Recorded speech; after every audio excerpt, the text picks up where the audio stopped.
झटपट असा मुरमुऱ्याचा चिवडा तयार करण्यासाठी सुरुवातीला मी इथे शेंगदाणे तळून घेणार आहे। त्यानंतर सुक्या खोबऱ्याचे काप, हिरवी मिरची, कढीपत्ता हे तळून घेणार आहे। ह्याची डिटेल्ड रेसिपी आपल्या चॅनलवर आहे, तुम्ही तिथे जाऊन पाहू शकता। आता मी फोडणीसाठी जिरे मोहरी टाकणार आहे। जिरे मोहरी आपली तडतडली की त्याच्यामध्ये लाल मिरची पावडर, हळद टाकून एखाद मिनिट हलवून आपण मुरमुरे टाकून घेऊया।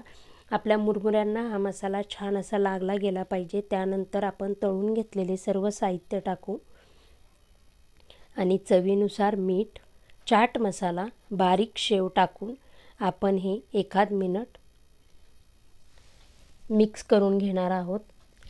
तुम्ही पाहू शकता छान असे आपले कुरकुरीत चिवडा तयार झालेला आहे। आता मी त्याच्यामध्ये गॅसची फ्लेम बंद करून 1 चमचा पिठी साखर टाकून मिक्स करून घेणार आहे। अशा पद्धतीने आपला मुरमुरा